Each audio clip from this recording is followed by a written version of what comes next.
highlight the keyword. See, highlighting the keyword basically help you understand what the examiner is demanding or what the question actually demands from you. Again, we'll formulate the I, B, and C. In the intro itself, just look at it. See, what do we mean by gender equality? Gender equality is nothing but equal treatment, equal right, equal status of women at par with men. Simple. Next, the role of the UN can be highlighted in four categories. First of all is number one, in celebrating the Women's Day since 1977, basically highlighting the women's contribution to the world. Number one. Number two, establishment of the specialized organ to help women like UNICEF for the socio-economic development of the women, the WHO to look into the health development of the women, the ILO, the International Labour Organization, to look into the opportunities and conditions of the women workers. Next, apart from this, the UN Women was formed in 2010. The UN Women basically provides a report with respect to the status of women across the world. You can also add this. Next, generating awareness with respect to the women's condition. Next, encouraging cooperation amongst the nation to work for women empowerment and work against atrocities like trafficking. This is the 4 point that I have gained for you. If you have more points, then so far so good, you can add them up. But these are the four basic major points that should be there. Last but not the least is your conclusion. What will you write in your conclusion? Again, the conclusion is blank. Hence, the role of UN in women empowerment is significant. Done.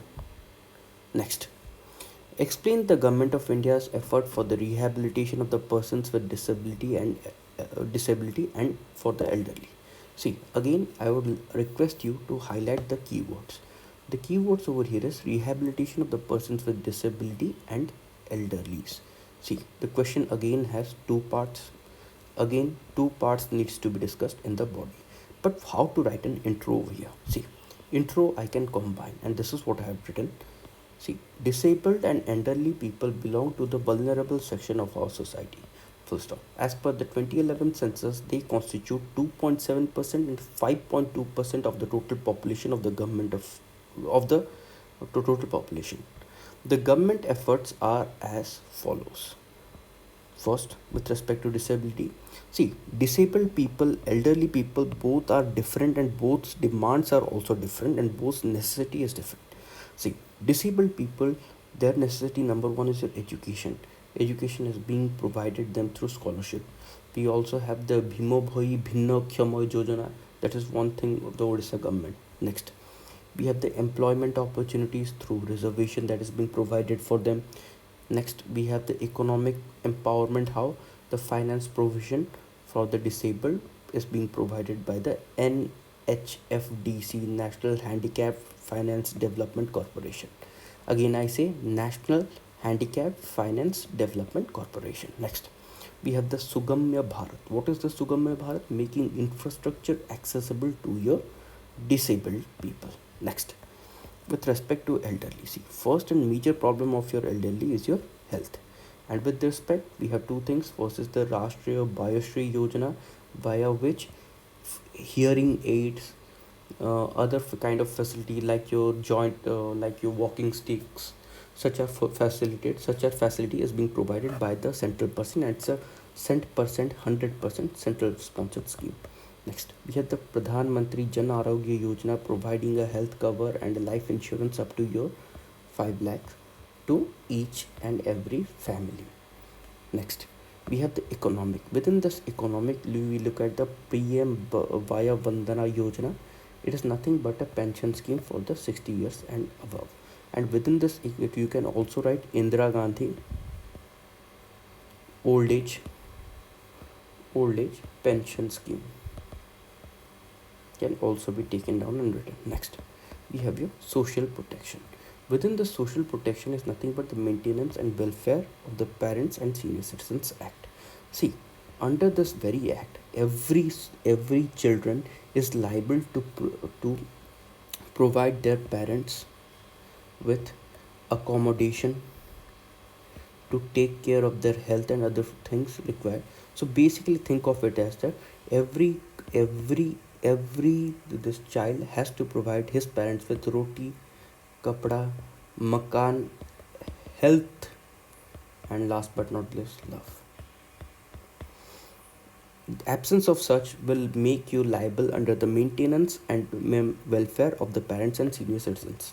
They can, under this act, recently it was amended via which, if you are neglecting your parents, then they have the right to kick you out of your property or out of their property. Next, what do you mean by social exclusion? Explain its types and contributors of such social exclusion. What contributes to this social exclusion? First of all, understand this question has three parts. Let's move on for social exclusion. Social exclusion is the exclusion of individual or groups from various rights and privileges that they enjoyed by the virtue of being the member of the society. This is number one. That next, again, the social inclusion can be in the form of the political exclusion, can be formed in the form of economic, again social and cultural. See, remember that the social exclusion is a broad term, that is, you are being excluded from the society, and within the society all these activities takes place. See, within the political, it's denial of the citizens' right, such as right to vote, etc. Now such kind of social exclusion is mainly faced by your refugees. Next, we have the economic exclusion, that is denial of access to your labor market, to your credit within the society. Next, we have the social identity loss. You can basically say the social identity loss, that is, they lose their identity with respect to society. See, my name is Pratish Kumar Panda, where basically when you hear this title Panda, you basically think that this person belongs to your Brahmin society. Now, if I am being socially excluded, then my ID will also lose. Then my ID with the society gets also lost. Next is your cultural, that is, they are denied to celebrate and participate in various societal functions. Next, what are the contributors? Why is there a phenomenon of social exclusion that is prevalent? First of all, lack of awareness, that is the prevalence of illiteracy. Again, you can say that 72% of the Indians are only literate, whereas a major portion still remains illiterate. Next, people adherence to age old tradition means is that, see, people they lack the flexibility of the mind, hence they very much opposed to the inter-religious marriage, intercaste marriage, etc. Hence, there remains a situation of social exclusion, and this is also the reason for one of your honor killing. Next, is India's public health system adequately addressing the common man's health? See, first of all, please understand this question. It says that, is India's public health system adequately addressing the common man's health problem?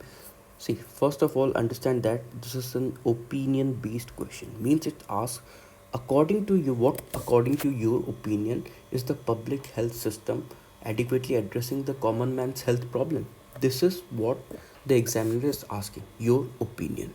Now, when opinion based question, how do we write? Again, we need to have a IBC, but within the intro, basically you can say that the public health system, comma, is characterized by three things, that is the availability, accessibility, and affordability. Now, within this availability, you can give certain data. First of all, we have the patient to doctors ratio at the rate of 1 is to 11,000. Again, we have the lack of infrastructure. Number number three, absence of quality. And one more thing that you can add is that in that ki all over India, even during this time of the COVID, we had only 70,000 ventilators. This is a very short number.